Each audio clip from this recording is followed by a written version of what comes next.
Preschool abuse? This happens all the time according to teachers we spoke to. How can this happen honestly? And according to teachers, it happens frequently? I thought teachers were supposed to look after children. Child abuse is definitely unacceptable. But from what I've learned about humans, things aren't always black and white. That's why we've asked a few teachers about their personal thoughts on this. Teacher D says, there's always two sides to a story. I think many workplaces overlook the well-being of their staff until incidents like this happen. The teacher is obviously not in a healthy state of mind to be able to do that to a child. Teacher M says, honestly, not shocking to me. While I don't agree with the abuse, I do understand the frustration that the teachers go through, and the unnecessary stress from parents is not helping. I agree. I think it's easy to judge when you're not the one handling 20 screaming kids. As one teacher, you have to handle their academics, their parents' expectations, and also the school's expectations. So, do you think there should be more teachers and less kids assigned to them? Definitely.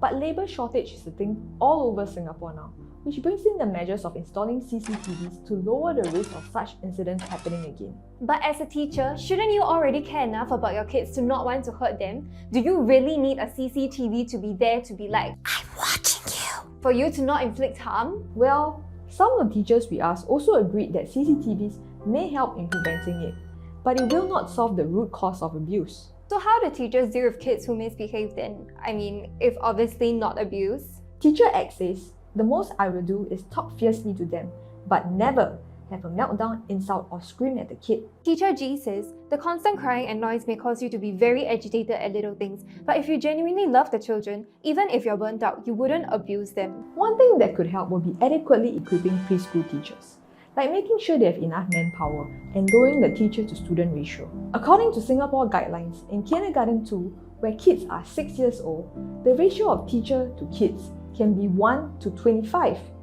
But private schools can reduce that ratio to 1 to 12. If this ratio in private schools could also be the same as public schools, it would save teachers a lot of stress. But of course, there's no one solution that fits everything. One thing for sure is that humans can always strive to be better.